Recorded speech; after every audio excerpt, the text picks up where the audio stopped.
हाँ जी, this is lecture number 66 और आज हम लोग पढ़ने वाले हैं ओवर सब्सक्रिप्शन। सर बहुत इम्पोर्टेंट टॉपिक है ओवर सब्सक्रिप्शन, आप उसके ऊपर स्टार लगा दो। Very very very important topic. होता क्या है ओवर सब्सक्रिप्शन, पहले ये समझते हैं। देखिए, ओवर सब्सक्रिप्शन का मतलब होता है कि जब कंपनी ने जितने शेयर्स के लिए जितने शेयर्स के लिए ऑफर निकाला ऑफर निकाला उससे ज़्यादा एप्लीकेशन रिसीव हुए सब्सक्रिप्शन के लिए, उससे ज़्यादा application are received for subscription.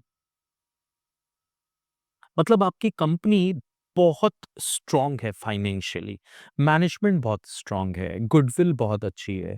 ये जो बाजार में प्रोडक्ट एंड सर्विसेज प्रोवाइड कर रहे हैं, ये प्रोडक्ट एंड सर्विसेज का फ्यूचर बहुत ब्राइट है, ऐसा लोगों को लगता है। कंपनी बहुत अच्छा प्रॉफिट्स भविष्य में कमाने वाली है। इसके लिए हर लोग चाहते हैं कि वो इस कंपनी में शेयर होल्डर बने। तो अब कंपनी के पास ऑप्शन ही क्या है? कंपनी ने इशूड जो शेयर्स हैं दैट इज 1 लाख, और कंपनी के पास जो ऑफर आया, मतलब एप्लीकेशन जो रिसीव्ड हुआ, इज 4 लाख शेयर्स। तो इसी कॉन्सेप्ट को हम लोग बोलते हैं ओवर सब्सक्रिप्शन। Over subscription. ऐसे कंडीशन में हमेशा शेयर्स प्रीमियम पे ही बेचे जाते हैं। अब बोर्ड ऑफ डायरेक्टर्स के पास ऑप्शन क्या है? what are the options with board of directors, how they are going to allot these shares? क्योंकि वो 1 लाख से ज्यादा शेयर्स जो उन्होंने ऑफर किया उससे ज्यादा वो इशू कर ही नहीं सकते। मतलब कि 1 लाख शेयर से ज्यादा अलॉटमेंट हो ही नहीं सकता। 1 लाख शेयर से ज्यादा अलॉटमेंट हो ही नहीं सकता है।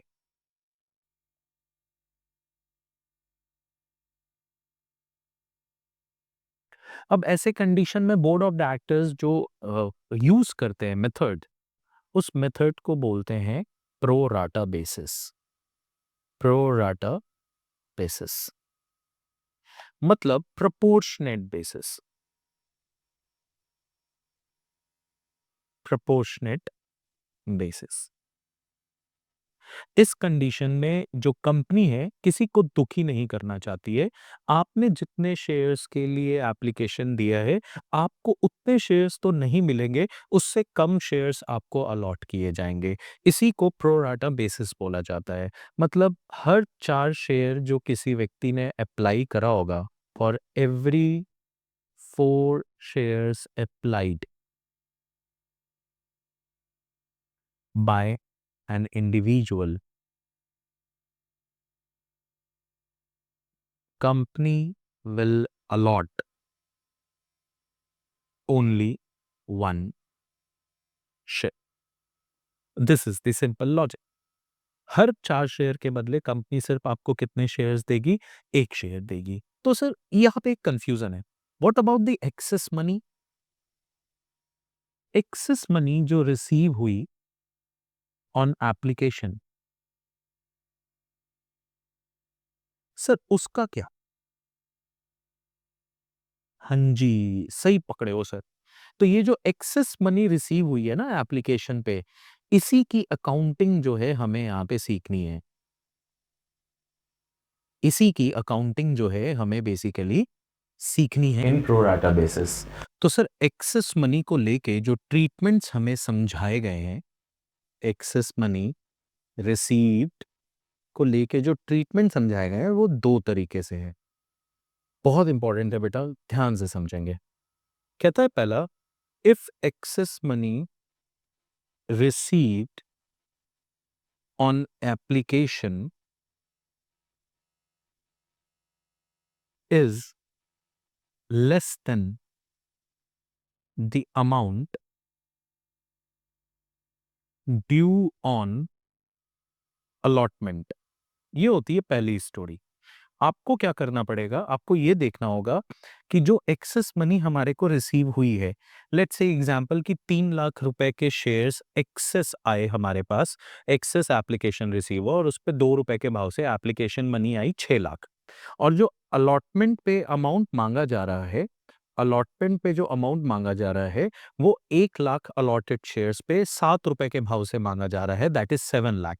तो इस केस में प्रीमियम के साथ, तो इस केस में जो प्रीमियम है मैं यहाँ लिख के दिखाता हूँ, चलिए एग्जाम्पल करते हैं।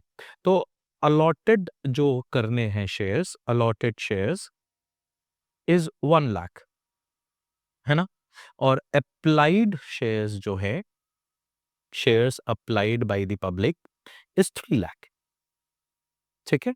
और एप्लीकेशन पे जो पैसे लेने हैं वो 2 रुपए, और अलॉटमेंट पे जो पैसे लेने हैं वो 7 रुपीज लेने हैं, जिसमें 3 रुपए फेस वैल्यू का है और 4 रुपए जो है वो प्रीमियम का है। चलिए अब इस कंडीशन में जो एक्सेस मनी आया, एक्सेस मनी वो कितना आया? अब लोगों ने प्यार बरसाया 3 लाख शेयर्स के ऊपर, है ना, 3 लाख शेयर्स, वो चाहते हैं कि आप उन्हें दो, पर आप कितना दे सकते हो? 1 लाख शेयर्स। तो एक्सेस मनी जो रिसीव हुआ वो 2 लाख शेयर पे 2 रुपए के भाव से 4 लाख रुपए रिसीव हुआ। अब आप अलॉटमेंट मनी ड्यू करेंगे, अलॉटमेंट मनी ड्यू, आपने अलॉट कितना किया है? 1 लाख शेयर्स, और आप उस पे कितने रुपए अलॉटमेंट के मांग रहे हो? 7 रुपए। तो आप अलॉटमेंट पे कितने रुपए मांग रहे हो? 7 लाख। तो हमारी पहली केस बन गई, excess received on application that is 4 lakh rupees is less than the amount due on allotment that is 7 lakh rupees. अब इस केस में आपको क्या जर्नल एंट्री करनी है, आपको ये समझना है। आपको केस समझ में आ गया? अब आपको क्या जर्नल एंट्री करनी है वो देख लो। आपने पैसे रिसीव हुए, बैंक अकाउंट दिया, पैसे रिसीव हुए आपने, बैंक अकाउंट दिया टू शेयर एप्लीकेशन मनी। कितने रुपए रिसीव किए थे? 3 लाख पे 2 रुपए, 6 लाख रुपए रिसीव किए थे 3 लाख शेयर्स पे 2 रुपए के भाव से। अब आप क्या करोगे? ये इंपॉर्टेंट पॉइंट है समझना। आपको क्या करना है? Utilise the excess money towards amount due on allotment. What you need to do is you need to utilise the excess money towards the sum due on allotment। और इसके लिए आप एंट्री क्या करोगे वो समझना। Share application account debit 6 lakh, to share capital account. तो share capital account में कितने रुपए जाएंगे? 1 लाख पे 2 रुपए, 2 लाख। आपका एक्सेस मनी कितना था? 4 लाख। तो आप इस एक्सेस मनी को कहाँ ट्रांसफर कर दोगे? शेयर अलॉटमेंट अकाउंट में।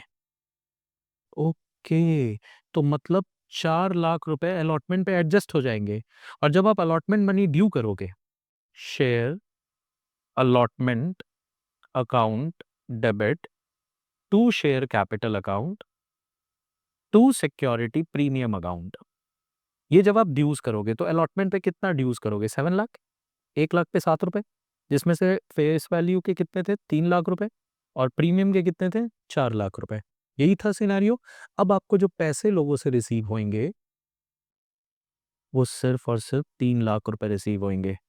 सर क्यों? क्योंकि शेयर अलॉटमेंट अकाउंट में एक्सेस मनी 4 लाख की ऑलरेडी ट्रांसफर हुई हुई है। तो आप देखो, शेयर अलॉटमेंट क्रेडिट हुआ 4 लाख, यहाँ शेयर अलॉटमेंट क्रेडिट हुआ 3 लाख, 4 + 3 कितने हो गए? 7। शेयर अलॉटमेंट कैंसिल हो गया, 7 लाख। तो सिक्योरिटी प्रीमियम और शेयर कैपिटल के पैसे तुमने मांगे, वो तुम्हें पहले ही एप्लीकेशन पे रिसीव हो चुके हैं, 4 लाख रुपए।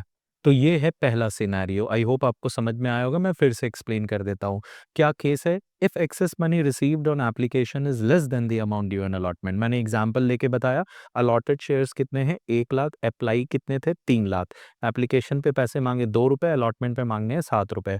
आपके पास एक्सेस मनी जो रिसीव हुआ वो 4 लाख, अलॉटमेंट में मांग रहे हो 7 लाख, तो आपने पैसे पहले जर्नल एंट्री की 6 लाख की। अब इस 6 लाख में से आपके एक्चुअली बनते शेयर कैपिटल के 2 लाख थे, 4 लाख एक्स्ट्रा थे, आपने 4 लाख अलॉटमेंट पे एडजस्ट कर लिए। मतलब अब जब अलॉटमेंट मांगोगे तो जिनको जिनको शेयर अप्लाइड हुआ है उन्होंने जो एक्स्ट्रा पैसे दे रखे थे वो एक्स्ट्रा पैसा उन्हें चाहिए नहीं, आप उनका अलॉटमेंट पे एडजस्टमेंट कर दो। मतलब अलॉटमेंट पे आप मांग रहे हो 7, 4 लाख मिले हुए हैं, अब आपको उन लोगों से मिलेंगे कितने, 3 लाख रुपए, और इसी की एंट्री मैंने आपको करके यहाँ पे दिखा दी। अब दूसरा पॉइंट जो सबसे इंपॉर्टेंट है वो यहाँ पे ये है कि if excess money received is the excess money received exceeds the money due on allotment। Okay sir, ये क्या कहानी बनी है? आइए इसका भी एक एग्जांपल लेता हूँ। चलिए, अप्लाइड शेयर्स कितने हैं? तो अप्लाइड शेयर्स हैं 1 लाख, ठीक है। सॉरी अप्लाइड शेयर्स हैं, हाँ चलो अप्लाइड शेयर्स 1 लाख लेते हैं। अलॉटेड शेयर्स कितने हैं? सर अलॉटेड शेयर्स हैं 30,000। एप्लीकेशन पे आपने दिए 3 रुपए, अलॉटमेंट पे कितने मिले? 5 रुपए। 3 फेस वैल्यू के, 2 प्रीमियम के, और फर्स्ट कॉल पे आपको कितने मांगने हैं?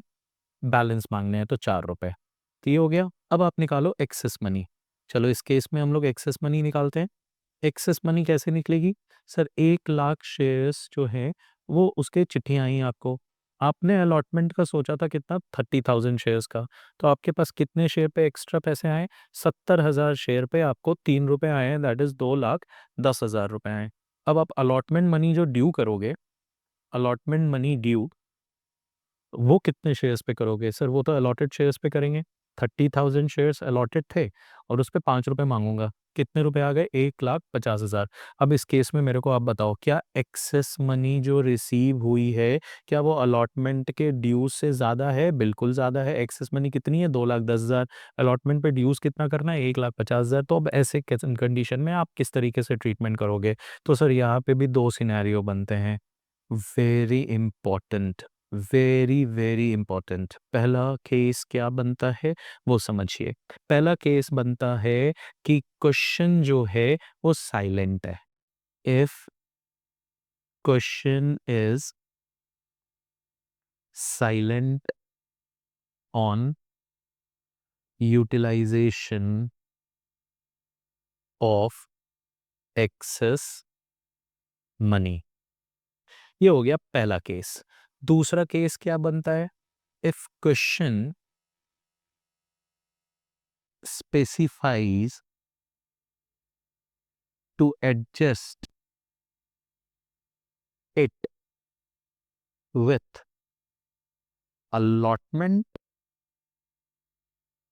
and call money, तो दोनों सिनेरियो में क्या होगा? Sir very important question. पहला पहला कंडीशन था कि if excess received on application is less than the amount due. Second scenario, of excess money received exceeds the money due on allotment. इसका एग्जांपल बता दिया मैंने। अब बात ये आती है कि क्वेश्चन जो है वो साइलेंट है, और दूसरे केस में क्या कह रहा है? क्वेश्चन जो है वो स्पेसिफाई कर रहा है कि आप एडजस्ट कर सकते हो with allotment and call money. तो ऐसे कंडीशन में एंट्री क्या होगी? चलिए तो एंट्री करके दिखा रहा हूं मैं। पहली एंट्री, इधर पहले मैं इसको बाइफरकेट कर दूं। जी, चलिए पहले एंट्री पैसे रिसीव करने की, बैंक अकाउंट डेबिट, यहाँ पे भी bank account debit. To share application account, यहाँ पे भी टू शेयर एप्लीकेशन अकाउंट। कितने पैसे आए थे? चलिए एप्लीकेशन आया था 1 लाख शेयर पे 3 रुपए के भाव से 3 लाख रुपए। चलिए भैया, यहाँ पे भी 3 लाख आए, यहाँ पे भी 3 लाख आए, यहाँ पे भी 3 लाख आए, यहाँ पे भी 3 लाख आए। 1 लाख शेयर्स पे 3 रुपए के भाव से, 1 लाख शेयर्स पे 3 रुपए के भाव से। अब यहाँ पे सवाल ने क्या बोला कि ट्रीटमेंट को लेके, एक्सेस मनी की ट्रीटमेंट को लेके क्वेश्चन साइलेंट है। तो ऐसे कंडीशन में आप क्या करोगे? पहले मैं आपको एंट्री करता हूँ, फिर मैं आपको लिखवा देता हूँ। Share application account DR 3 lakh, to share capital account,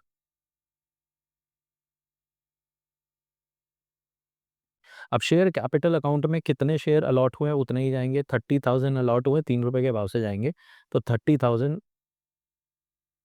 multiply by 3 that is 90,000। और जो एक्सेस मनी है वो शेयर अलॉटमेंट पे एडजस्ट होगा, जितना शेयर अलॉटमेंट का अमाउंट है।